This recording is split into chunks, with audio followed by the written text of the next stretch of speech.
সকালে আমরা বেরিয়ে পড়েছি বিশ্বভারত যাবো কাজে। তা হঠাৎই ঠিক হয়েছে, মানে ট্রেনের টিকিট পাওয়া যাচ্ছিল না, তাই আমরা শেষ পর্যন্ত হাওড়া থেকে রাধিকাপুর দিল্লি এক্সপ্রেসে আমরা একটা ব্যবস্থা করেছি, কিন্তু সেটাও নর্মাল যে কোচ তাতে নয়, এটা হচ্ছে ভিস্টাডোম কোচ। একমাত্র এই ট্রেনেই যে সাধারণ যে ট্রেনগুলো নর্মাল চল তার মধ্যে এই পুরী এক্সপ্রেসে কেন একটা ভিস্টাডোম কোচ দিয়েছে তা খুব স্পষ্ট নয়। এটা নিয়ে আমরা কথা বলছিলাম। আমার সঙ্গে রয়েছে আমার বহু সঙ্গী অরিন্দম। অরিন্দম থেকে জিজ্ঞেস করি যে ভিস্টাডোমের কি সুবিধা বা এখানে এটার প্রয়োজনীয়তা কতটা ছিল। অরিন্দম, বেসিক্যালি সেটা বোঝা যাচ্ছে না কেন ভিস্টাডোমের যে পারপাসে বানানো হয়েছিল এই রুটের সাথে সার্ভ করছে বলে মনে হয় না, কেননা নর্মাল সিনিক রুটের জন্য করা। প্লাস যেটা আর একটা প্রবলেম অবজার্ভ করলাম, এখন আমরা যখন যাচ্ছি তখন আমরা পিছনে একটা ভিউ দেখতে পাচ্ছি, আর ট্রেনটা যখন ফেরে সামনে ইঞ্জিনটা লাগানো থাকে তখন এই যে ভিউ যেটুকু দেখা যাচ্ছে সেটাও দেখা যায় না। তাহলে ভিস্টাডোমের যে অ্যাকচুয়াল পারপাস যার জন্য আমরা জানি যে আমাদের কোস্টাল এরিয়া বা যেটা আমাদের নর্থ বেঙ্গলে কাশ্মীরে হতে পারে, যেমন মানে রয়েছে, আপনি যেখানে বসে বসে একটা ভিউ পাবেন সেই ভিউটা আমাদের এই রুটে নেই। আর যে পারপাসে করা সেটা কতটা স্থান হচ্ছে ডাউটফুল জায়গা, বা রেল তার পরিসংখ্যান যেটা প্রমাণ বা বোঝাতে পারবে যে তারা এই পারপাসে, বাকি যারা জার্নি করছে তারাও এটা নির্দেশ দিতে পারবে। আমার মনে হয় এই রুটে হঠাৎ করে একটা ট্রেন দিতে দেওয়া, আর ওয়ান ওয়েতে ভিস্টাডোমে দেখা যায় ওয়ান ওয়েতে ভিস্টাডোমে পিছনটাও ব্লক হয়ে যায়, সেটা উল্টো দিকে যখন চলে, এটা কতটা পারপাস হবে তাই একটা 3 গুণ ভাড়া দিতে হচ্ছে।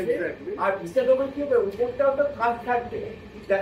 আমি দেখাবো যে উপরে কিন্তু কাজ থাকবে, কাজটা পরিষ্কার না। আর বেসিক্যালি যদি আমরা দেখি তাহলে বন্দে ভারতের থেকে ভাড়াটা কিন্তু বেশি। নমস্কার, বিষয়গুলো মোটামুটি মানে বোঝাতে পারলাম হয়তো। আবার পরবর্তীতে আবার দেখাবো বন্দে ভারতের সঙ্গে এর তফাৎটা কোথায়। নমস্কার।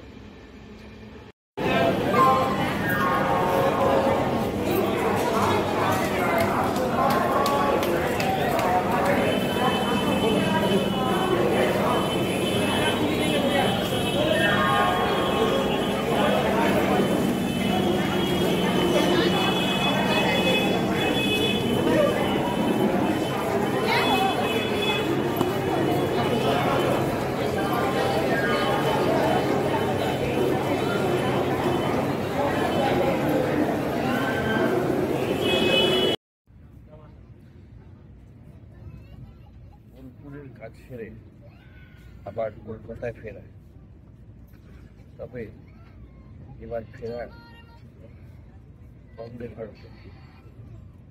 ভাগলপুর থেকে হাওড়া বন্দে ভারতে টিকিট কেটে আমরা এইবারে আমরা যে প্রসঙ্গ নিয়ে আলোচনা করছিলাম তখন কেন বন্দে ভারতকে আমরা এগিয়ে রাখবো ওই অন্য যে কোনো ট্রেনের থেকে। এমনকি যে ভিস্টাডোম নিয়ে আমাদের আলোচনা চলছিল, ভিস্টাডোমের সঙ্গে কি তফাৎ সেটা অরিন্দমের সঙ্গে কথা বলি, কেন ও রেগুলারই এইসব ট্রেনে যাতায়াত করে।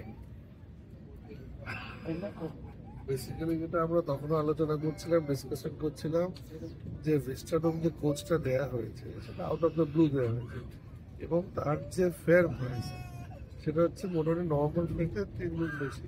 ইভেন বন্দে ভারত থেকে বেশি ফেয়ার। বন্দে ভারতের ফুডিং সার্ভিসেস ইনক্লুডেড আছে, সেটা ভিস্টাডোমে নেই। আজকে আমরা এখানকার ক্লিন টয়লেট শুরু করে যেটাই পাচ্ছি, এবং সবথেকে বড় কথা যে জার্নি টাইম একদমই তাই। কারণ আমরা 2 ঘন্টায় ফিরছি, ওটা আমরা 3 ঘন্টা 3 ঘন্টা যাচ্ছি। ট্রিপল প্রাইস পেড করে বন্ধুদের বেশি প্রাইস করে। এটা কেন রেল করেছে এর কিন্তু লজিক আমার কাছে টেস্ট নেই। রেলওয়ে হয়তো তার লজিক দিতে পারবে, আর যদি না পারে তাহলে পাবলিককে ফেয়ার প্রাইসিং যেটা রেলের একটা নৈতিক দায়িত্বের মধ্যে পড়ে, স্টেট ওন কোম্পানি। আমাদের তো একটা ওয়েলফেয়ার, তার মধ্যে এটা কিন্তু মানুষের সার্ভিস কোয়ালিটি এবং যে সময় সবকিছু ক্যালকুলেশন করে ফেয়ার ঠিক হয়। কারণ রাজধানীতে জায়গা অ্যাকুরেসি, পাংচুয়ালিটি, সার্ভিস এবং ফেয়ার এবং ডিস্টেন্স কভার টাইমের জন্য। তো সেখানে আমি বেশি টাইম দিয়ে মিস্টারডোমে without any service, not even এক বোতল জলও দেওয়া হয় না, আমরা পৌঁছাচ্ছি আর আমরা বন্ধ ভারত সার্ভিস দিচ্ছি। রেলেরই দুটো কিন্তু সার্ভিস, আমরা কিন্তু অন্য কারোর সাথে তুলনা করতে চাই। সেটা কিন্তু রেলের নিশ্চয়ই ভাবা উচিত পাবলিক এর জন্য, এবং তারা যে চার্জেস গুলো নিচ্ছে বা তাদের সার্ভিসটা দিচ্ছে তারা নিজেদেরকে তাদেরকে জাজ করতে হবে।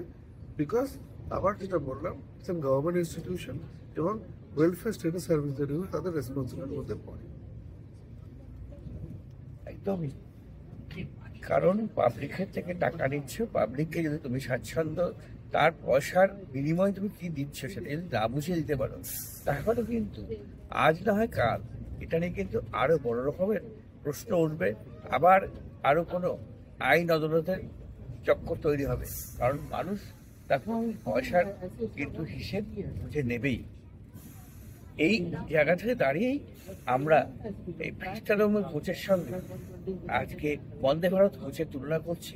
কারণ একটা জিনিস দেখা যাবে,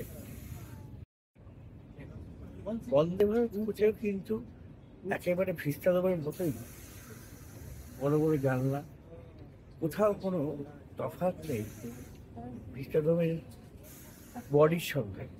কিন্তু দাবি হয় করা হয় যে ভিস্টাডোমের উপরটা পুরো কাঁচ, কিন্তু আমরা সকালে দেখিয়েছি যে এই ভিস্টাডোমে কিন্তু উপরটা কিন্তু সেই কীভাবে ঢাকা ছিল।